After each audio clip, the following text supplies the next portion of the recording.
우리 21절에서 24절까지의 말씀을 우리 교독하도록 하겠습니다. 제가 한 절 읽고 또 우리 한 절 읽고 교독하겠습니다. 에녹은 65세에 무드셀라를 낳았고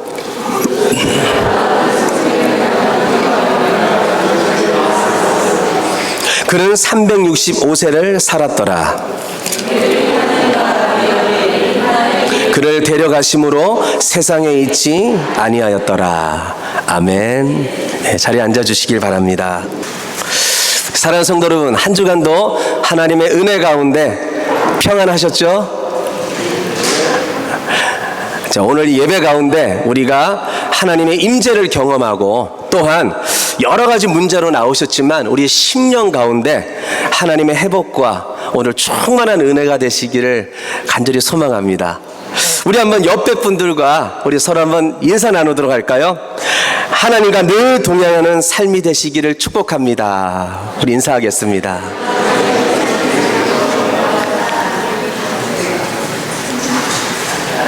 예, 너무 보기 좋네요. 이렇게 만나서 우리가 서로 축복한다는 것이요. 우리 삶을 한 문장으로 우리가 요약하면은 여러분의 삶을 어떻게 요약할 수 있을까요? 뭐 다윗처럼 하나님의 마음에 딱 맞는 사람이었다. 참 저나 우리 모두나 그렇게 하나님께 칭하여지기를 주님 축복합니다. 사람들은 참 인생의 성공의 이야기를 하면서 참 많은 것들을 예를 들어서 성공했다고 합니다. 우리가 좀 생각해 보면 이런 거죠. 좋은 직장을 다니시네요. 참 연봉도 많이 받으시고 물질적으로 많은 재산을 가져서 부자이군요. 또 어떤 분들은 화려한 경력을 내세우면서 나는 이렇게 공부했습니다. 나는 이 정도의 나는 탁월한 사람입니다. 그래서 명함을 주기도 합니다. 그래서 명함을 보면은 입이 벌려집니다. 이런 분이었구나. 또 나는 건강합니다. 어떤 분들은 우리 자녀는 이렇게 잘 성장해서 인생 성공을 했습니다. 참 이것을 인생 성공이라고 말하기도 합니다. 근데 성경을 보면은 이 한 사람의 평가가 세상의 평가와 전혀 다르다는 것을 우리가 창세기 특별히 오늘 5장이지만 전장인 4장에 가면은 우리가 알 수가 있어요. 4장에는 몇 사람이 나오는데 20절에 보니까 야발이라는 사람이 등장을 합니다. 이 야발이라는 사람은 가축을 잘 치는 조상이었다고 합니다. 그리고 21절에 보니까 유발이 나옵니다. 이 유발은요 수궁과 퉁소를 잘 불러서 예술가의 조상이 되었다고 합니다. 또 한 사람은요 두발가인입니다. 이 두발가인은 구리와 새를 잘 다루어서 기계를 잘 만드는 그런 사람이 되었다고 성경에는 말해주고 있습니다. 그런데 이 사람들의 마지막은 어떻게 했을까요? 이 사람들의 마지막은요 이렇게 말합니다. 다 죽었더라. 이것이 결론입니다. 그런데 오늘 성경에서 말하는 한 사람이 전혀 다른 인생을 살았다는 것을 우리에게 성경은 드러내고 있어요. 그 사람이 누구일까요? 오늘 우리가 본문 말씀 5장에 나오는 에녹입니다. 에녹은요 업적도 남긴 것이 별로 없어요. 탁월한 사람이 아니었습니다. 그가 말하는 몇 단어는 이겁니다. 낳았고 낳았으며 살았더라. 이것이 인생에 계속되는 단어이고 이 사람이 우리에게 보여준 어떤 모습입니다.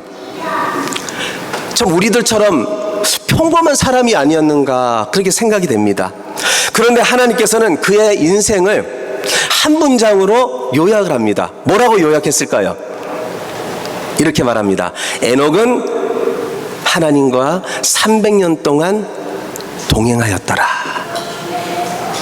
사랑하는 성도 여러분, 이것이 하나님 볼 때에 가장 아름다운 평가이고 가장 아름다운 인생인 줄 믿습니다. 그렇다면 오늘 이 본문을 통해서 특별히 에녹의 삶을 통해서 하나님과 동행하는 삶이 무엇인가를 갖다가 우리 한번 살펴보도록 하겠습니다. 그래서 첫 번째는요, 에녹의 인생에는 분명한 터닝 포인트가 있었다는 것입니다. 본문 21절에 이렇게 말합니다. 에녹은 65세에 누구를 낳았어요? 무드셀라를 낳았다, 이렇게 말씀을 하고 있습니다. 여기서 중요한 질문은요, 에녹이 65세에 아들을 낳았어요. 그런데 그 이름을 무드셀라라고 이름을 지은 거예요. 성경 인물 중에 많은 인물들의 이름이 있습니다. 이 이름은요, 그냥 단순히 이름을 호칭하는 이름이 아닙니다. 그 사람들의 이름, 성경 인물은요, 그 사람들의 사명이 담겨 있고 하나님의 뜻이 이름에 담겨 있습니다. 그래서 우리가 잘 아는 아브람, 믿음의 조상 아브람, 이 아브람의 이름은요, 그 뜻이 뭐냐면 많은 민족의 아버지다. 그래서 아브람이라고 부른 거예요. 또 야곱은요, 붙잡는 자라는 의미를 갖고 있습니다. 또 이스라엘은요, 그 뜻이 뭐냐면요, 야곱이 씨름을 하여 이겼어요. 그러자 야곱아, 너의 이름은 이제 야곱이 아니고 붙잡는 자가 아니고 너는 이스라엘이라, 이렇게 말해주는 거예요. 이스라엘은 뭐냐면요, 하나님과 겨루어 이긴 자, 이런 의미를 갖고 있습니다. 근데 오늘 이 에녹이 자기 아들을 무드셀라라고 이름 짓는 거예요. 그 이름의 뜻은 바로 이겁니다.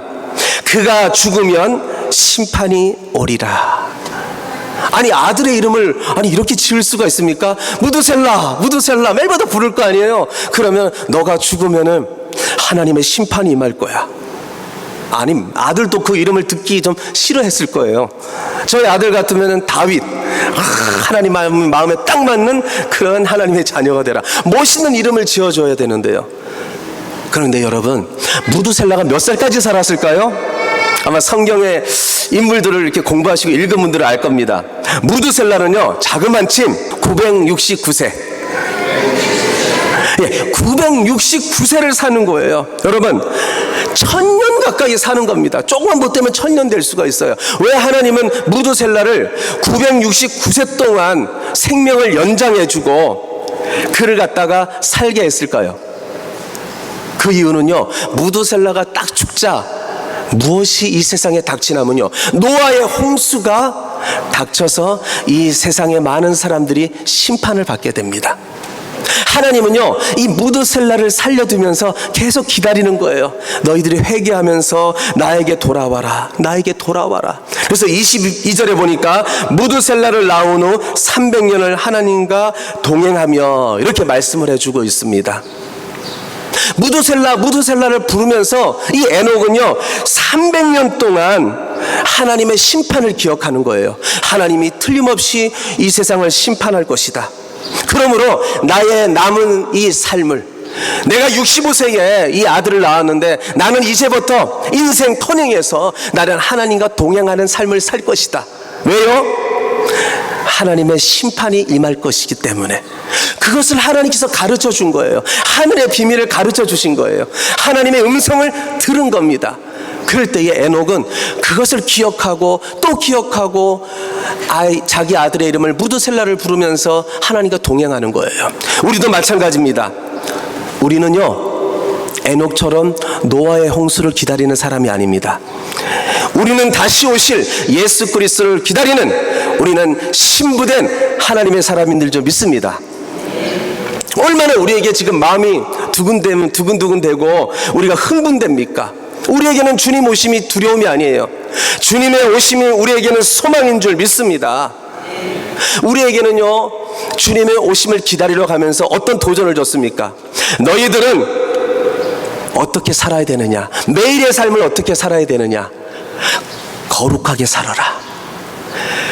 주님의 오심, 예수님의 오심을 기대하며 고대하면서 우리가 거룩히 살아야 될 그 부르심을 우리에게 준 줄 믿습니다.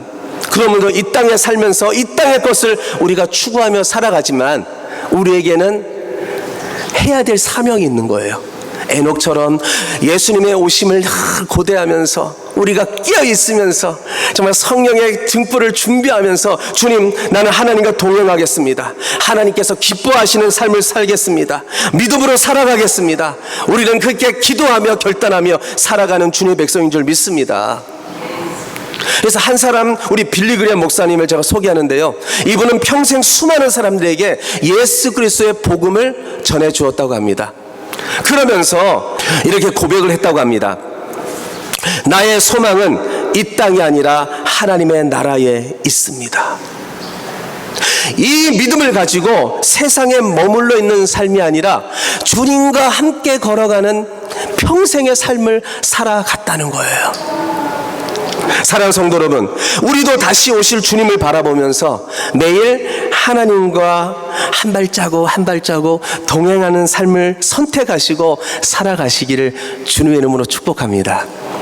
둘째로는요, 하나님과 동행한다는 것은 하나님을 삶의 중심에 모시는 것입니다. 24절에 이렇게 말하네요. 다 같이 읽어볼까요? 에녹이 하나님과 동행하더니. 동행한다는 이 의미는 단순히 함께 걷는다는 것이 아니에요. 우리 부부가 함께 하지만 그냥 걸어갑니까? 대화도 나누고 서로 마음도 맞춰가고 서로 목표도 맞춰가고 서로 기도하면서 어떻게 하면 우리 가정을 아름답게, 정말 그리스도의 가정답게 우리가 하나님께 영광 돌릴까 기대하면서 같이 마음을 맞춰가듯이, 우리가 이 동행한다는 의미는, 하나님과 동행한다는 의미는요, 히브리적 의미는 하나님이 기뻐하시는 뜻에 맞춰서 나의 삶의 방향도 그렇게 걸어간다는 것입니다. 내가 앞서서 걸어가는 거 아니에요. 하나님, 내 생각은 이런데요, 내 계획은 이런데 하나님, 내가 기도합니다. 응답 주세요. 반드시 응답 줘야 됩니다. 아니면 하나님, 나 삐집니다. 나 삐돌이 될 거예요? 삐순이 될 거예요? 그게 아니에요. 하나님 가시는 길에 내가 따라가겠습니다. 하나님 앞서가십시오. 우리 예수님은 어떤 분입니까? 선한 목자가 되시잖아요. 가장 선하신 분이고 가장 좋은 분이고, 우리는 앞도 못 보는 양과 같은데 이 지팡이를 들고 달락달락하면서 나를 따라와. 내 인생, 너의 인생 내가 책임져 줄게. 믿고 따라가는 거예요. 일상 속에서 그 믿음을 갖고 살아가는 거예요. 중요한 것은요, 에녹이 특별한 장소에서만 그렇게 살아가지 않았습니다. 우리 성경 특별히 오늘 본문의 말씀을 보니까 이렇게 나와 있어요. 자녀들을 낳았으며. 여기 부부 되신 분들도 있지만 에녹이 똑같았어요. 자녀를 낳고 또한 일상 가운데 묵묵히 하나님과 걸어가는 거예요. 특별한 일을 안 했습니다. 평범한 삶 중에 하나님과 가까이 하면서 하나님과 호흡하면서 하나님밖에 없습니다. 우리도 마찬가지입니다. 하나님과 동행하는 삶은요, 오늘 이렇게 교회 안에서 우리가 예배를 드립니다. 정말 말씀을 들으면은 마음이 뜨겁고 너무너무나 행복하고 너무너무나 정말 이렇게 살아야 되겠다, 그런 내 마음이 불끈 내 소망이 생겨요. 근데 오늘만 이렇게 기대하는 것이 아니고 매일의 삶 가운데 하나님의 임재 영광을 느끼면서 살아가는 거예요. 하나님께서 기뻐하시는 것을 주일날 와서만 막 찬양하고 말씀에 아멘하고 기도하고 은혜스러운 말을 하면서 서로 격려하는 것이 아니고, 일상 가운데 가정에서나 직장에서나 누굴 만나든지 정말 예수님 믿는 사람답게 변함없이 주님의 임재를 날마다 경험하면서 기쁘게 살아가는 것, 그것이 무엇이냐? 바로 하나님과 동행하는 삶입니다. 그럼 어떻게 하면 그런 삶을 살 수 있을까요? 첫 번째는요, 당연한 우리가 해야 되는 것입니다. 그리스도인이라면 말씀을 가까이 할 때에 하나님과 동행하는 줄 믿습니다. 그래서 요한복음 10장 27절 우리 한번 다 같이 읽어보겠습니다. 시작. 나는 그들을 알며 그들은 나를 따르느니라. 아멘. 매일 성경을 읽는 것은요, 단순히 종교적인 습관이 아닙니다. 매일 말씀을 읽는다는 것은 하나님을 가까이 하면서 하나님의 마음을, 하나님의 뜻을 알게 되는 거예요. 그리고 하나님의 음성을 듣는 시간을 가지면서 하나님께서 인도하시는 대로 믿음의 걸음을 걸어가는 줄 믿습니다. 그리고 말씀을 읽었으면 뭐 할까요? 그 다음에 두 번째는요, 기도를 해야 된다는 것입니다. 기도를 통해서 우리의 영혼이 하나님과 호흡을 하고 기도할 때에 성령 충만을 우리가 받을 수 있고 성령의 능력을 받아서 주님과 동행하며 정말 예수 믿는 사람답게 하나님이 하나님 되심을 드러내는 줄 믿습니다. 그래서 성경에서 말하잖아요. 말씀과 기도로 다 같이 거룩하여져 가느니라. 말씀과 기도로 거룩한 거예요. 여러분, 독수리가 비상하듯이 말씀과 기도로 우리가 무장하면요, 우리가 비상할 수 있고 이 세상을 믿음으로 정복하는 줄 믿습니다. 셋째로, 에녹은 하나님과 동행했기 때문에 세상 속에서 믿음으로 살 수가 있었습니다. 에녹이 살았던 시대는 어떤 시대였을까요? 우리가 사는 시대와 똑같았어요. 하나님을 찾는 시대가 아니었고요, 많은 사람들이 하나님을 기쁘게 하기보다는 나의 생각 또한 욕망을 따라 살아가겠습니다. 이것이 바로 가득했던 시대가 에녹이 살던 시대였습니다. 그런데 에녹은 어떻게 살았을까요? 하나님과 동행하는 거예요. 성경은 에녹이 살던 시대를 이렇게 말하고 있어요. 창세기 6장 5절입니다. 노아 시대의 모습이 에녹과 같은 시대에 동일합니다. 우리 한번 다 같이 읽어보겠습니다. 시작. 여호와께서 사람의 죄악이 세상에 가득함과 그의 마음으로 생각하는 모든 계획이 항상 악할 뿐임을 보시고. 악한 세대였다. 그리고 유다서 1장 14절에서 16절에 또 이렇게 말씀을 하고 있네요. 우리 한번 다 같이 읽어보겠습니다. 시작.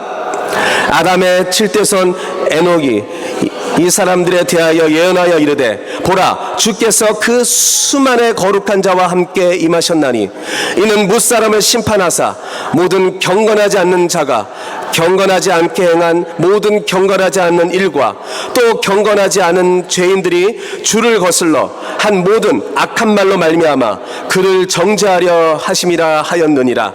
이 사람들은 원망하는 자며 불만은 토하는 자며 그 정욕대로 행하는 자라.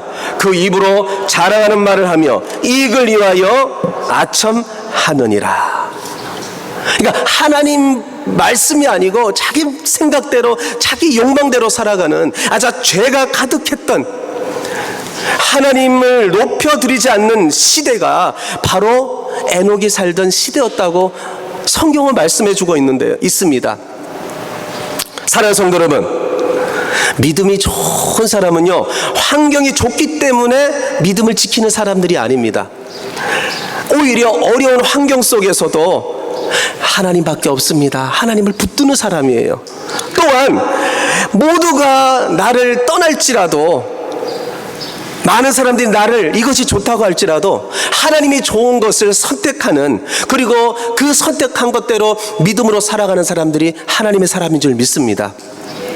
마태복음 16장 24절에 이렇게 말씀해 주고 있습니다. 다 같이 읽어보겠습니다. 아무든지 나를 따라오려거든 자기를 부인하고 자기 십자가를 지고 나를 따를 것이니라. 그러니까 예수님을 따르는 것은 세상의 흐름에 따라가는 것이 아니라는 것입니다. 때때로는 예수님 때문에 우리도 손해볼 때가 있습니다. 그럴 때 예수님을 선택하는 거예요. 때로는 세상에서 인정받지 못할 때도 있어요. 이것을 선택하면은 분명히 내가 행복해지지 않을 텐데, 그래도 세상의 부와 인정이 아니라 하나님을 선택하는 것입니다. 우리가 믿는 예수님은 어땠을까요? 예수님은요, 많은 사람들이 예수님을 떠나는 거예요. 그래도 하나님이 기뻐하시는 뜻을 선택합니다. 제자들이 떠날 걸 압니다. 겟세마네 동산에서 함께 끼어 기도하자. 이제 십자가를 지러 가는 그 시점에 제자들은요, 로마 병정들이 왔을 때 예수님을 버리고 다 떠날 것을 압니다. 그래도 하나님의 뜻이라면은 십자가의 길을 선택하시고 묵묵히 우리의 죄를 짊어지시고 골고다로 가시는 거예요. 예수님은 누구 뜻을 선택하느냐? 오직 하나님의 뜻을 선택하시는 그런 아름다운 믿음의 걸음을 걸어가신 것을 우리가 성경을 통해서 우리는 날마다 바라보고 우리는 압니다. 믿음이 없이는 하나님을 기쁘시게 할 수 없어요. 믿음은 우리의 시선이 아니라 하나님께 모든 것을 두는 줄 믿습니다. 환경이 아니라 하나님을 바라보고 끝까지 믿음으로 걸어가는 것, 그것이 바로 하나님께서 기뻐하는 삶이라는 것입니다. 그렇게 사시기를 주는 축복합니다. 네 번째는요, 하나님과 동행한 에녹은 하나님께 인정받는 인생이 되었다는 것입니다. 우리 한번 24절 다 같이 읽어보겠습니다. 에녹이 하나님과 동행하더니 하나님이 그를 데려가심으로 세상에 있지 아니하였더라. 에녹은요, 무엇을 이루지 않았어요. 많은 재산도 없었습니다. 높은 이 지위나 위치에도 있지 않았어요. 일평생 그냥 하나님과 동행했어요. 그런데 하나님께서는 한 문장으로 평가하는 거예요. 에녹, 그는 나와 동행한 사람이었다. 이제 사랑하는 성도 여러분, 사람은 무엇인가를 해야지만 하나님께서 인정해 줄 것이다. 목회자인 저는요, 뭔가 큰 목회를 해야지만 막 성도들이 모여들고 막 능력이 나타나고 그러면 좋지요. 근데 성경에 말해주는 것은, 아니 우리 인생도 말해주는 것은요, 내가 무엇인가 해야지만 하나님께서 나를 인정해 줄 것이다. 아닙니다. 여러분들이 하나님과 동행할 때에 하나님은 그 하나님과 함께하는 그 모습, 오직 하나님밖에 없습니다는 그 믿음, 하나님과 다 붙어있는 그 믿음, 그거 하나만 보신다는 거예요. 그래서 히브리서 11장 5절에 이렇게 말씀을 하고 있습니다. 그는 옮겨지기 전에 하나님을 기쁘시게 하는 자라 하는 증거를 받았느니라. 하나님을 기쁘시게 하는 자, 이것이 하나님께서 가장 원하시는 것이라는 것입니다. 그래서 우리가 살아가는 이 시대에 수많은 사람이 있어요. 우리 인생 평가 아무리 많은 사람이 있을지라도 하나님께서는 너는 내 마음에 딱 맞는 사람, 나의 기쁨이었다. 우리 사스카촌 한인교회 사랑하는 믿음의 가족들을 그렇게 칭하여 주기를 저는 간절히 기도하며 소망합니다. 우리 한번 히브리서 11장 5절 다시 한번 에녹에 대해서 한번 읽어보겠습니다. 시작. 믿음으로 에녹은 죽음을 보지 않고 옮겨졌으니 하나님이 그를 옮기심으로 다시 보이지 아니하였느니라. 에녹의 결국은 어땠어요? 큰 복을 받은 거예요. 이게 큰 복인 줄 믿습니다. 죽음을 맛보지 않고 그는 어디 갔습니까? 하나님 나라, 하나님 계신 천국으로 갔더라. 우리는 예수님이 오시면 죽음을 맛보지 않습니다. 기대하세요. 날마다 기도하세요. 주님 마라나타 어서 오시옵소서. 나에게도 하나님 주님 동행하겠사오니 나에게도 에녹처럼 죽음을 맛보지 않고 주님과 저 천성에서 신랑 되신 주님을 만나서 마음껏 찬양하며 주님께 안길 수 있는 그런 은혜를 주시옵소서. 이제 결론입니다. 지금 현재 우리가 드리고 있는 최고의 예배를 하나님이 우리에게 주신 모든 것을 감사로 올려드리고 또한 말씀과 기도와 찬양을 통해 하나님의 임재 영광이 충만히 임하는 예배가 될 때에 우리의 심령 안에 감동과 감격이 있게 될 것입니다. 우리 모두가 예배 영광과 기쁨을 체험할 때에 삶의 현장에서도 하나님과 동행하고 기쁨과 감사가 넘치는 삶을 살게 될 줄 믿습니다. 우리의 삶의 현장 가운데 하나님의 모습이, 하나님의 형상이 드러나고 나의 주인 되신 하나님이 영광 받으시는 그런 삶이 되기를 간절히 소망합니다. 우리 미가서 6장 8절 말씀 다 같이 읽어보겠습니다. 사람아, 주께서 선한 것이 무엇임을 내게 보이셨나니 여호와께서 내게 구하시는 것은 오직 정의를 행하며 인자를 사랑하며 겸손하게 내 하나님과 함께 행하는 것이 아니냐.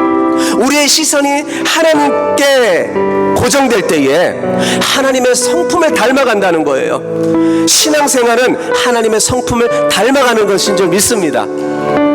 바라보는 대상을 닮아가는 거예요. 해를 바라보는 해바라기, 그리고 주님을 바라보는 주바라기가 우리인 줄 믿습니다.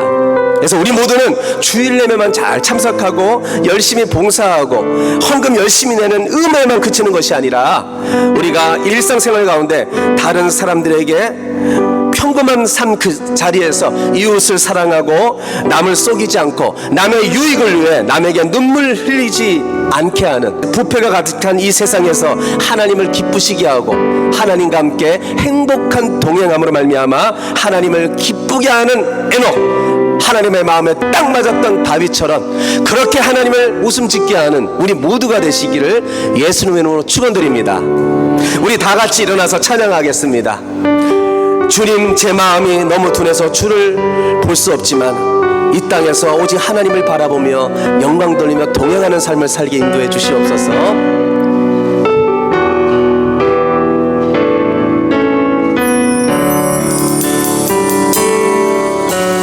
주님, 제 마음이 너무 둔해서 주님을 볼 수 없습니다. 이 땅에서 가요, 이 땅만 보다가 주님 손을 놓쳤습니다. 나는 나그네로 왔는데 왜 주저앉게 되었나. 나는 정직이네. 언제부터 내 삶에 주인이 되어버렸나.